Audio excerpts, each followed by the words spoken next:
And welcome back to the X Zone, everyone. I am Rob McConnell, coming to you from our broadcast center and studios in Hamilton, Ontario, Canada. If you'd like to send an email, it's xzone at xzoneradiotv.com, on all social media sites, Xzone Radio TV. To find out about the broadcast schedule we have for you 24/7, 365 on the X Zone Broadcast Network, www.xzbn.net. And for the X Zone TV channel, on Simul TV, which is channel 21, simultv.com.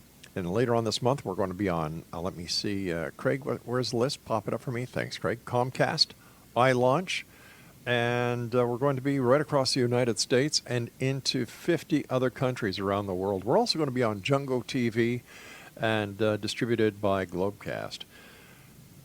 Times are growing here in the X Zone, and I've got you to thank. And for doing the show for 30 years, I've had the opportunity of meeting some very interesting people, to put it mildly. But I've also had the opportunity of meeting people who really want to do things the right way, who want to make a difference, who want to share the information in a credible way. And such is my guest this hour, David Campione. I had the pleasure of having Dave on the show the first time 26 years ago. And a little bit about David. David's father, Michael J. Campione, started his UFO-Flying saucer research in 1948. David's life growing up exposed him to numerous UFO-flying saucer information and experiences with extraterrestrial spacecraft. Most of this was done from 1950 to the 1990s. David was a member of DelVal, that's the Delaware Valley UFO nonprofit organization, Philadelphia and southern New Jersey. His interest in extraterrestrial visitors continues to this present day. David has produced and narrated a UFO-flying saucer documentary on VHS. David produced Michael's spacecraft photographs and information he had accumulated from various people around the United States, including Mr. Paul Vila's photographs of a flying saucer during the daytime, up close and personal. All this information was made into a 59-minute documentary, the world's greatest UFO flying saucer video, and was presented at the UFO convention in Las Vegas, Nevada. David has published and is available... hold on here. This doesn't make sense to me. Let me try this again. David has published a book that is entitled UFO Spacecraft Identification, which is available on Amazon.com. Joining me now is David Campione, and after the show, X Zone Nation, if you'd like more information about David, visit his website at spacioussky.com. And David, welcome back to the X Zone. It's always a great pleasure having you on the show, my friend. Thank you, Rob, for that wonderful introduction. I appreciate it. It's been a while, and I'm glad to be back. David, you and I go back 26 years, and there are many times people will ask me when I go out doing speeches or lectures or doing other shows, they'll say, Rob, what changes have you seen in the world of ufology since you've been doing your show? And I have to answer them honestly. Nothing. He's right. Dave, what happened? Why was there this, in your opinion, this massive download of information, this massive number of sightings, whether it was, first kind, second kind, third kind, and today, with all this modern technology we have, there seems to be next to nothing going on. What happened, in your opinion? Yeah, I honestly don't know what happened. It seemed like during the 70s and 80s we were seeing everything. The movies were being put out, and I think that's when what was it, Close Encounters of the Third Kind, and Contact, and they were out there, and they were produced. I thought they were produced very well for Hollywood to put the information out there, but it just seems like everything shifted towards politics, and even though there are websites, a lot of websites, I won't mention. I guess I can. Sure. Recently, I would say within the last 2.5 years, Yahoo has had more UFO articles than any other website that I visit, in the mainstream websites. And of course, all the people who are extraordinarily experienced with Photoshop and videos, you get to see things that you question, is this real? I don't know if you saw the one some years ago, how somebody had, Millennium Falcon from Star Wars. Yes, yes, I know the one you're talking about. Yeah, they was flying over these Yeah. palm trees, and they're going. I said, I can't believe this. People are really good out there with faking stuff, and I think that's basically what's happened over the years. The more we got into the social media and electronics, the computers, and what people can do, and you don't know what's real anymore. The most recent that I think it was last fall, where the United States Navy released these. I don't know. There was some space. I mean, fighter jet was out, Right. and they said, "Oh yeah, this is actual UFO." Well, everybody, it looked like a Tic Tac. Yeah. It was in black and white, and this guy's going along, and it did nothing. And I thought, wow, that's a downer there. I'm expecting something phenomenal to see, and but at least they brought something out. That's the only thing that I can say. But it was how many years? I think that was done in '04 or '06. So it was like 14 or 12 years later that they brought this thing out. Well, What? Yes. I find it very, very coincidental that they brought this Tic Tac UFO footage from the the aircraft's gun camera, Right. when all this talk about the Russians having developed a hyperspace weapon that the United States could not defend itself against. Now, I looked at that and I figured, well, wait a minute. Maybe this is the United States letting Russia know that they, too, have a hypersonic weapon. Yeah. The Cold War, as you and I well know, remembering the Cuban Missile Crisis, the space race, and everything else that has been going on since I can remember, since the end of World War II. And I really don't think that President Trump and Vladimir Putin have come to the point where the Cold War really isn't still going on. I think it's gone up a few notches based on today's technology. Yeah, I think you're right. I think they ramped it up. Now just to add a little addendum to that, back in let's see, my wife and I were introduced to the information. It was a couple out of Tehachapi, California, and it was EJ and his wife Doris, which they called Dharma. She would channel a Commander Hatan from one of these. He says his spaceship up there was, I don't know, it could be Venus. I mean, the size of this thing. I mean, he said, well, what do you think a starship looks like? But anyway, she would channel, and some of the information that she put out over the years and what she received from Commander Hatan, if you can, it's a lot of discernment there. Sure. He said that the Russians back then already had satellites up there that were controlling our weather. And also they had the technology of firing. Now, they didn't say laser, he didn't say lasers, but they had the missiles. And we were just like, the United States was like a pawn to these people. So whether that's changed or not, I have no idea. I mean, I'm so far out of the loop with the U.S. military. Yeah. I don't know if I should believe half the stuff I hear from them, what they do. But this is back let's say in 1989 and through the 90s when this group was in existence. And but they were putting that out there, and they said the Russians were in charge. Now it's interesting that recently President Trump said we want to have a space troops or Space Force. Space Force. Space Force. Yeah. So who knows what's going on now? And I think didn't China just land on the other side of the moon? I think they put something up there, or they're about to. And then we're supposed to go back to the moon again. It's like everybody's jockeying the big powers for all this positioning of superiority from up above. Yeah. David, stand by, my friend. You and I have to take our first commercial break. We'll be back in a couple of minutes. And Exonation, if you'd like to find out more about David or how you can get your very own copy of the world's greatest UFO flying saucers, as well as UFO spacecraft identification manual, visit www.spacioussky.com. I'm Rob McConnell. This is the X Zone, a place where people dare to believe and dare to be heard. It's a place where fact is fiction and fiction is reality. And we're coming to you from our broadcast center and studios in beautiful Hamilton, Ontario, Canada. Don't go away.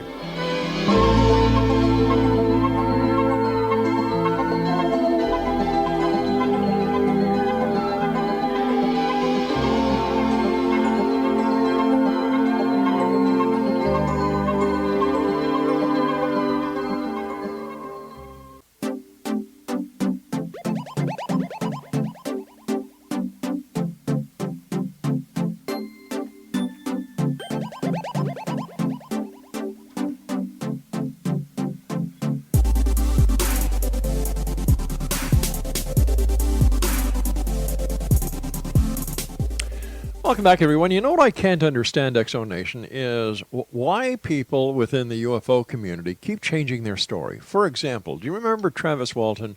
Well, he's out there, and he and some other loggers see what they claim to be a UFO. Travis Walton goes close to it to see what it was, and apparently, when the story first came out, Travis Walton was abducted. He spent a couple of days in space, returned to Heber, Arizona, and the story goes on from there. It was made into a movie, a TV program. It's called Fire in the Sky. Yep. Now Travis Walton is saying, well, no, what happened was that the ray from the flying saucer hit me and killed me, and the aliens brought me aboard their spacecraft and revived me, brought me back to life. Okay. Then you've got Major Ed Dames, who was part of the remote viewing. What do we call remote viewing? Remote viewing. That's it. Remote viewing.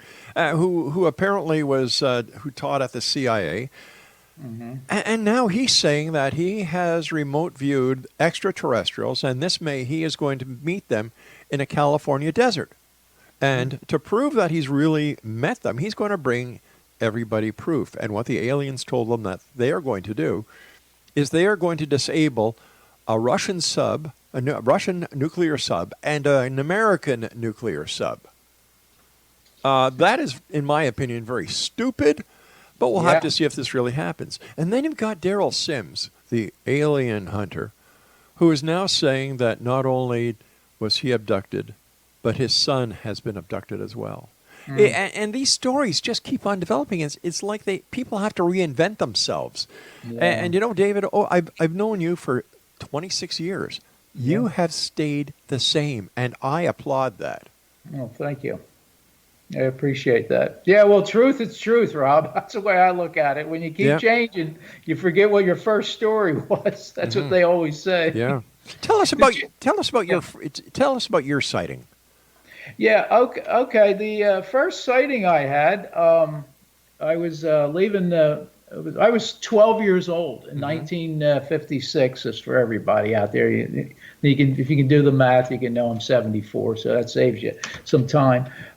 We were leaving the Boy Scout meeting, 5 other friends, and there were total with me. It was 6 of us, and it was in Philadelphia. In the Holmesburg section of Philadelphia, and we were walking on Frankfurt Avenue, walking home when you were allowed to walk home at night, and we stopped. We crossed a bridge over to Pennypack Creek, going to Frankfurt Avenue Bridge, we all called it, and crossing over to Pennypack Creek, and we stopped, and we were kids, and we were kicking rocks and throwing rocks down and into the water, and all of a sudden all 6 of us just looked up and looked down the river. Now, it was just so hard to figure how far away this was. The only thing we can think of was it was down over the Delaware River, and then it was some miles away from where we were, and it looked like the full moon was traversing, on its side, just like you would see the moon, and just going right down in front of us, and it opened. It came from the north and was going south. And then when it hit the opening, we caught the glimpse of it coming through to the where we could see directly out into the towards the Delaware River, where there were no trees. You know, with the river was Sure. wide enough where you look straight down, you're not going to see any trees obstructing your view. And then it was high enough, and we had us, Rob. It was like seconds. I'm saying seconds. It was probably it couldn't have been more than 2 seconds, and it was we described it, or I described it as a fluorescent light white. There was no reflection. It was just light, just white light, and it was a circular disc, estimated now from where we a couple miles away, 300 feet in diameter. Well, we're kids. We don't. Yeah, it's hard to tell. It's hard to tell distance now. Even I have a hard time. And but what I did notice on the side of the craft as it went past, there were concentric. Let's see, 1, 2, 4 concentric circles. They were black lines, and they just they were spaced, I guess, perfectly for Right. their manufacturer, whatever the craft was, and it was gone, and we all looked at it, and we looked at each other and said, "What the heck? Yeah. What did we just see here? A full moon going down the Delaware River, who knows? It could have been 100,000. Well, I don't know if it was 100,000 miles an hour, but it could have been 1,000 miles an hour because it was so quick." But there were 6 of us that saw this, and that was my first sighting. Now, what's really interesting about that, back in, I'm jumping forward to the late 70s. I think it was late 70s when we formed. My dad set up and I was a part of it, of the Del Val UFO organization, the nonprofit group. And one of the men who used to come, he worked for a think tank in King of Prussia, Pennsylvania, which was all high tech at the time area, very, very big on professional businesses and large corporation home offices and things. And I was telling him about that when I was 12 and with my friends, and he looked at me and he just said they were from Alpha Centauri, and I go, "What?" I said, "Who was?" He said, "That craft you saw." I said, "Dick," I said, "how would you know that?" He says, "Well," he says, "my job every day is I go and sit in a bunker or a room within a building with no windows, no walls, with walls and no clocks, and I just sit there and I think, and it's called I work for a think tank, and I get impressions, and this is what you saw, and where these people were from in this particular spacecraft." Well, I have no way of knowing, and that's the only thing that I got to go along with this guy said. He said it was from Alpha Centauri. I have no way to know whether it really was or not. So. So, so And, how so how I'm many sorry. how many spacecraft or UFOs have you seen in your entire lifetime? 13 that I can actually say there were Wow. spacecraft, and including that one I was just talking about. Were they different sizes, different shapes? Yeah, there were. Well, this one was a circular one, the first one, and the smallest that I saw was. It's just really interesting, Rob. When I used to go up with my friends. In fact, one of the guys that I saw this craft at 12 years old. We're still friends after all these years. I've known him since I was 5 years old, and we're still friends. And he comes down and we photographs. I take him on junkets to photograph wildlife. But the area that we used to fly fish in upstate New York, when the Pennsylvania border on the Upper Delaware River. Mm-hmm. Prior to going up there, this one week, we always went up in the spring, and this one time we went up in the fall, and they were getting sightings for that whole week prior going up in the Catskills area of New York State of flying saucers. Mm-hmm. There were 3 days of people just reporting spacecraft up in that area. So I'm getting to my point, which I'll make it quick. When I was up there and then when I was fishing and wherever I was camped, I got up there the day ahead of time and set up camp, and we tented. We're like 5 miles in the woods. I mean, from middle of nowhere. And I was canoeing down. We would go up a river and then canoe down, and I was by myself. And there were people on this island that we always fly fish off of in the springtime. And I decided there were too many people on the right side of the island. It was a little bit of a rapid, so I went to the left side, and there was a woman on the bank, and there was a man on the left bank, and there was a man on the right on the island facing the lady, and up on the hill were three men. It was in the early 80s because I was involved with forensic photography, so I'm looking at these guys up in the woods with a black SUV, and they got blue blazers, white shirts, red ties, and guns. And I'm thinking, what the heck? So anyway, I'm talking to these people as I'm canoeing through it, and here, the man I was talking to, because we were brief conversation of life, it was former President Jimmy Carter, or former President of the United States, Jimmy Carter, I should say. So, and he had seen, he said he saw a UFO, in the 70s, I think it was. And he was in the Navy. Yeah.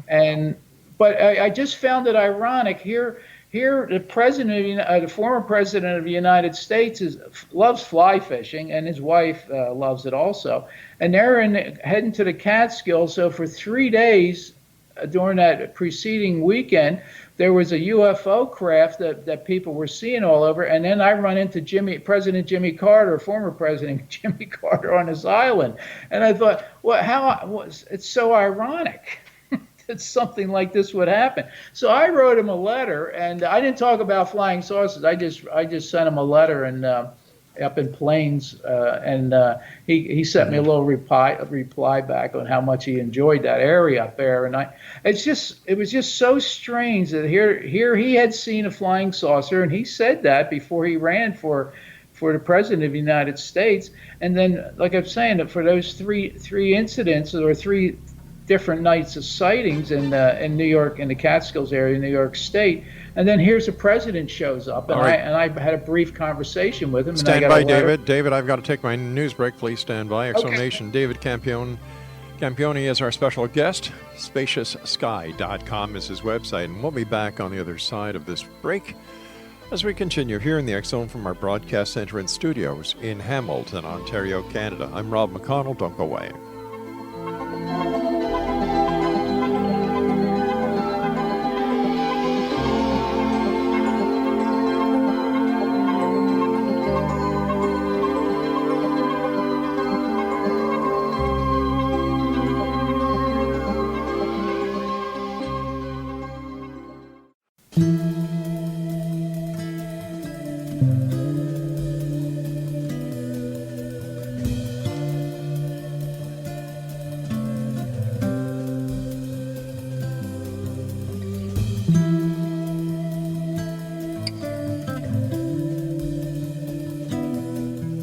David Campione is our special guest this hour. X Zone Nation, www.spaciousSky.com. And if you'd like to get a copy of David's book, UFO Spacecraft Identification Manual, it is available on Amazon.com.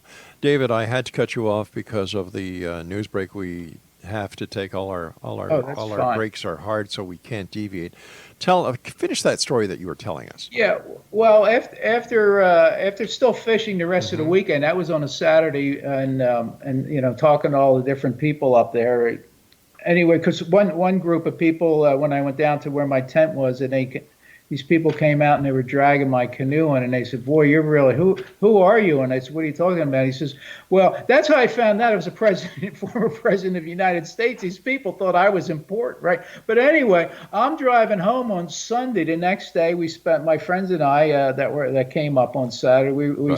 We fished Saturday and part of Sunday, and I'm driving home through the farms and around it's a town called, it's the only town that I know of in that area. It's called Equinox, Pennsylvania. I think they had a bar in it, and that's it. I didn't think it wasn't a town, but that's what they called it. And I'm driving through the farm area, and all of a sudden I look off to the left. I'm passing this. I just passed the cow. There was a milking farm, and I see about 100 feet in the air, I see this gold globe. It couldn't have been It couldn't have been 3 or 4 feet in diameter. Solid. It just looked like a solid gold piece of. It was a sphere, and no reflection coming off it, nothing. And this thing just disappeared and then just was zipping on by like it popped into view and then just kept on going and then popped out of view again. So it was just interesting. But the other sizes that I seen them when I was surf fishing in Ship Bottom, New Jersey, on Long Beach Island. And I always took a coat because you're out fishing and you're out there all day in the wind and the sea, and you're standing on the beach, and you're there for 8 hours, and it gets cold. And I saw this black cloud coming, this incredible storm, and I'm thinking, am I going to make? I was debating whether to leave the beach or not because I said, nah, what the heck, I'll still fish. Well, anyway, there was a young couple near me, about a couple 100 feet away, and they stopped and they were looking at this cloud, this storm coming.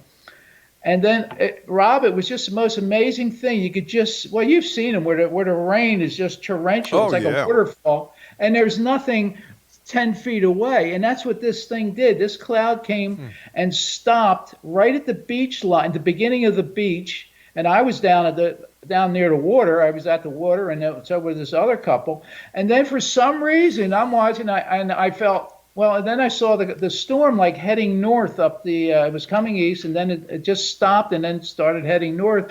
And I turned and I looked out over the ocean, and out over the ocean near the horizon, I would say, looking at, I don't know, maybe 20 degrees up above the horizon, there was this, to me, it's the only thing I can say. It was a mother craft of some kind, huge. I mean, it had to have been out at the horizon, so you can almost see 2-3 miles out. And this thing looked like it was at least, I don't know, a mile in length, and it looked like a 55-gallon drum. It was all black. And I asked somebody about that, what it was. And so, yeah, that's the guy he gave me the guy's name, the captain who operates. He said he controls the weather on the Mid-Atlantic states. And I go, really? It was mind-boggling to me. And I saw that same craft 7 years prior to that incident, surf fishing. And outside of Media or Lima, Pennsylvania, actually, in the horizon as the sun in the early evening, like about 5 o'clock in the summertime. Same craft. And I said, this is so weird. And then the time my wife and she was driving, we were heading back to to Las Vegas. We were driving around, and this was in 1988, and she was driving and she was flying along because the speed limits were different at the time, those years. And I look out to the left, and I said, oh my God, there's something going to crash over there. And it was like a black airplane with the tail, but no wings and no windows and nothing. And it was just like sitting there, and I thought, this thing's going to crash, or it did crash, or something was going to happen. And my wife slammed the brakes on, and she said, what are you looking at? And I said, I'm telling you, there was a big something out. And this thing, we timed it, Rob. We went out, we took the power line road out to a little power station and drove out with a rental car. And it was 4.5 miles from the highway back to where I saw this. And where I saw it, it looked like it was a mile long. And then we were hiking around above like there were dunes out there, and we were climbing on them and climbing up. And I said, where the heck did this thing go? It was so huge. And up on the left, when we stopped, and I looked way across, now I'm looking back past the highway, probably miles away on the other side of the highway, and up high, I could see, it looked like a traffic light. Red, green, yellow, and green, and from where I was, it looked like the globes were the size of a basketball. And then I turned, and my wife saw it also, and we turned and we looked the other way, and we could see way off in the distance, miles in the distance, where the cliffs were, these rock cliffs. It looks like somebody had taken a laser and cut a huge rectangle out. Now I don't know how big it was or what, because of the distance that we were at, And then we decided, well, then if we don't see anything, so we just left. Because we had to go catch an airplane to head back to Florida. So, but that was another big craft. Yeah, that was exciting to see something like that. Well, And of course, I didn't have a camera in my hand. answer me this, David. Why is it that certain people like yourself have the opportunity or the good fortune of seeing these craft when there are so many other people who see nothing? Maybe it's just our philosophy and our vibrations at times. As you know, when you're younger, your mind isn't as cluttered up with things. I don't know. That's the only thing I can think of. Could it also have something to do with the person's own belief structure that they believe, so they see? No, not well. I never believed in them. I mean, Okay. I believed in them, but like the first one, I mean, Yeah. how would you believe in something when if you never saw one before, and Good or point. even and plus you're there with 5 other people. Yeah. That's and we all saw the exact same thing, and that's a pretty remarkable sighting for something like that to see, and because it was the most beautiful. Uh, I think it was the most beautiful spacecraft that I've ever seen. Even the Paul Villa's photographs. I mean, that's a beautiful craft that he photographed in outside of Albuquerque. But this craft that the man said was from Alpha Centauri, that was just amazing. I would, yeah, I don't know. I don't know if I'd want to take a ride in it. Sure. But Tell our listeners about Paul Villa. yeah, Mr. Paul Villa was, I believe, I will say that he immigrated here to the United States, I believe legally, and he was an auto mechanic, and he resided outside of Albuquerque, New Mexico, and he had a little shop there, and he started hearing somebody. He heard a voice. He was working on a car. And somebody said, well, get your camera and come down to and meet us outside of Albuquerque, New Mexico. They told him what the voice in his head. And he goes, so I guess he was underneath the car, and he gets out from underneath the car, and he's looking around and he's saying, who's playing a prank on me here? So, and he said, well, so he didn't think anything out, but this continued like for about a week. And then he decided, well, maybe I should do this. And he had a Ricoh 35 millimeter camera. Shooting 35 millimeter color, I guess it was a Kodacolor. Yeah, that was negative film. And he went out to an area where they told him they would be, where the spacecraft would be. And he said, well, you know, Rob, can you imagine receiving information like that? I mean, today would be different, but here you are. Here the guy's he's a God-fearing man. He was a Catholic, and he's hearing these voices. But in his head, anyway, he goes out there, and he's still hearing a voice. And they said, "Okay, we'll get out of your car and Right. get your Yeah. camera out." And this spacecraft, this flying saucer, a real flying saucer with a dome on it, and it's on my website. You can see all the Paul Villa photographs in color, daytime, and up close. And he just started taking pictures of it, and they told him they were going to do. They did a few maneuvers with it, and then when it came within a quarter of a mile of Paul, and then he said it stopped, and they took a nice picture of that, and then it settled down on the ground or hovered above the ground, and a little side door or something opened, and out came a gangplank, and out walked 9 people, 9 beings, human beings, between 7 and 9 feet tall. All Now, right. Mr. What we're going to do is we've got to take our final break, so please stand by, David. As Okay. soon as we come back, let's hear more about these people who came out of this spacecraft.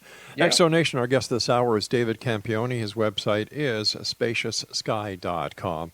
And we'll be back on the other side of this commercial break as we wrap up this hour here in the X Zone from our broadcast center and studios in Hamilton, Ontario, Canada. Don't forget, you can get the current edition of the X Chronicles newspaper with our compliments at www.xchroniclesnewspaper.com.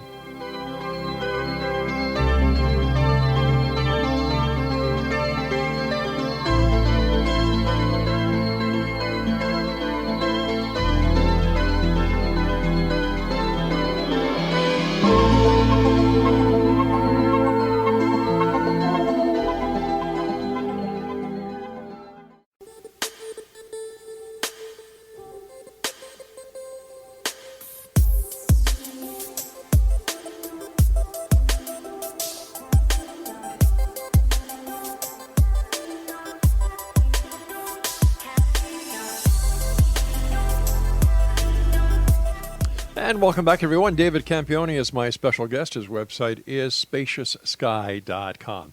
All right, David, you've got to take us back to where we were before the break when the gangplank came down and these beings came There you go. out. 5 men and 4 women, all between 7 and 9 feet tall, and they didn't float down. They actually walked out just like you or I would walk anywhere, and they walked out. And they told Paul he could take photographs of them, and he did. He said he did. I never saw the night. We never saw anything. He was told by them that he wasn't allowed to release them until they told him to. And of course, he passed before they maybe they never came back. I don't know. So what we can say to that is that the extraterrestrials certainly had no psychic abilities. Oh, you mean for long distance? Well, no. What I was getting at, that was a bad. All right, that was a bad joke because they said that he couldn't release them until he told them to, but they didn't know he was going to die. Yeah, well, maybe they thought they were going to do something before he passed on. So could be. All right. But I don't know. Him and my father and him corresponded and did everything, copyrighted and everything, the photos, and they corresponded for 8 years. But the interesting to me, which are fascinating, or the few interesting things about Paul meeting these beings, he said that each one of them was emitting a Christ light. Now, to me, that's their body is surrounded in light, like we've seen in Renaissance pictures of an aura. Yeah. And this is how Paul described it as the Christ light, that they were all, each one of them were surrounded, and he said they were beautifully proportioned. They weren't, they just like tall beings, like a basketball player, but bigger, and so up to 9 feet. And the other thing is they were, of course, there's no verbal. It's all mental communication. Paul was doing verbal and receiving the information, hearing it in his head.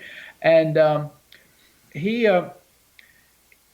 went and, oh, God, where was I going with? Anyway, he said that they told him to contact Michael Campione in New Jersey.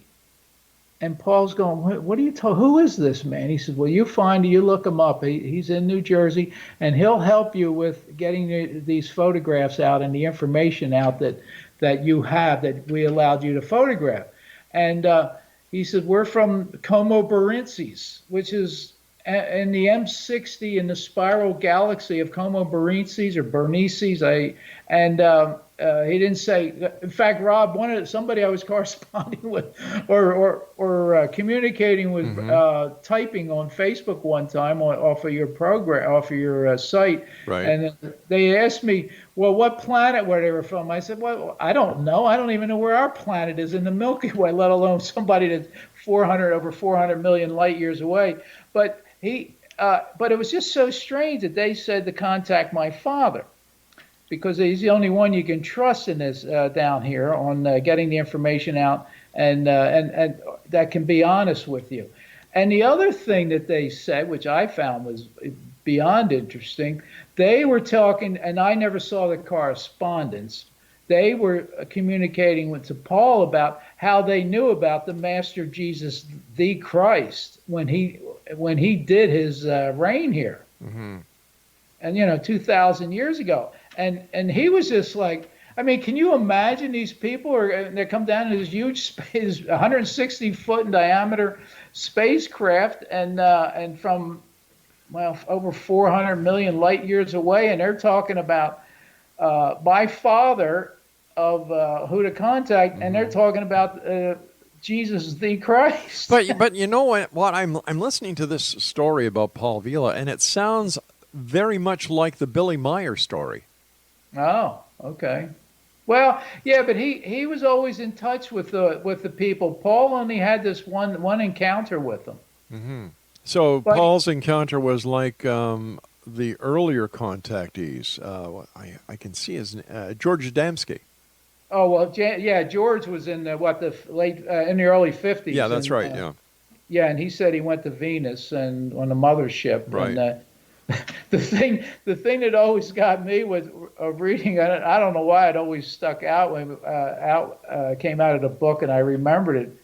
when George Adamski when he was taken from a scout craft and on up to the mothership, and they were going to Venus. Well, he smoked cigarettes, and he was looking for an ashtray aboard the mothership, and they said, "Why do you guys do this stuff down there with the cigarettes?" It just struck me as odd or funny, that these people were, he's looking for an ashtray and they're taking him to Venus. That brings up an interesting point.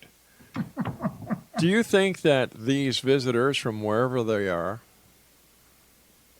do they pose a threat to the planet? Do they pose a threat to humans? I don't believe so. In fact, I actually believe that that there are. I mean, I've heard uptolds of a million spacecraft, and these people are volunteers up there, and they're volunteering their service from their planets, and they're just up there trying to protect us from the. Not everybody's good up there. That's flying around, just like here on this planet. You got evil up there, and they still have to deal with it, and they're trying to protect us. And sometimes they slip through, just like everything else, and they gotta take them out, and that's what they do. They just laser them, and they're gone. But why this planet? Why do they want to pay so much attention to this planet, and yet they don't want to be known? It could be because they don't want a nuclear, because of the growth of humanity here.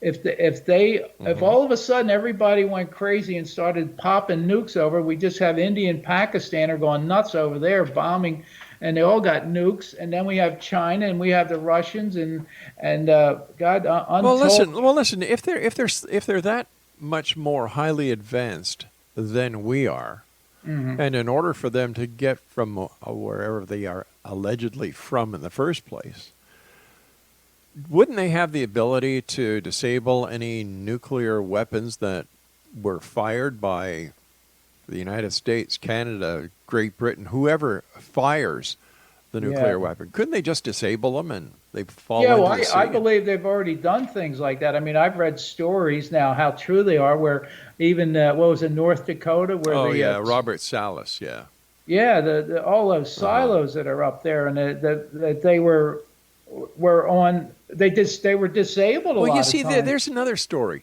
You've got Robert Salas, who's spewing this story to anybody who would listen, because it gets him to go to different conventions and different lectures and seminars, and it's made him a very minor celebrity, who's telling the story, and yet the guy who was in the seat right beside him in the silo is saying, "What the hell's he talking about?" Oh, is that right? Yeah. Oh, geez, that's crazy. Well, I believe they do have the capabilities to do that. Now, whether I didn't know the man's name, but I'm just going on the information. See, you just gave me information that I can question now. Sure, there you go. Yeah, and I appreciate that, because you don't always find out the truth and what's going on, and it's quite possible that they can do that.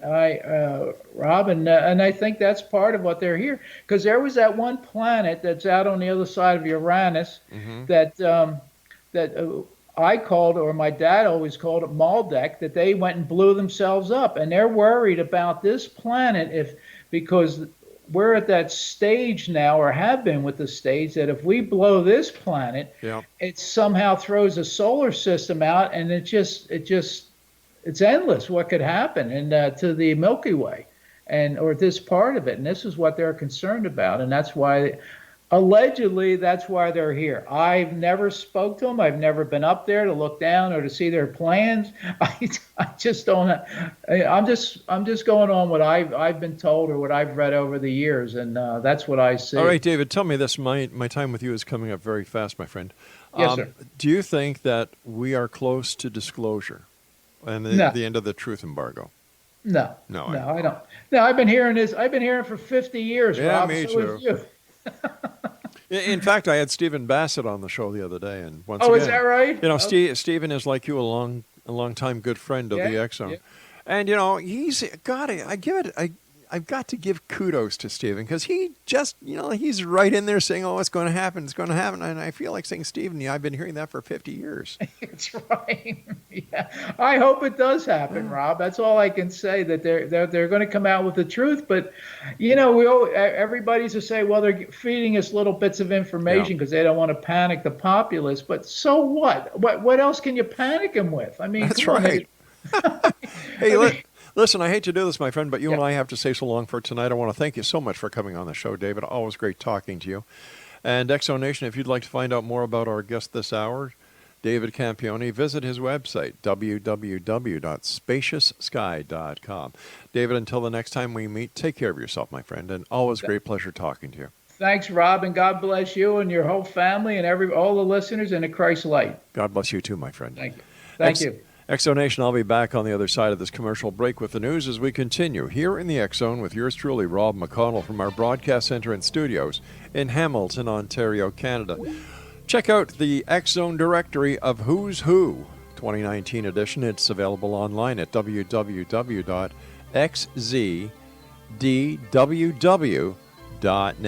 xzdww.net. I'll be back on the other side of this break. Whatever you do, don't go away.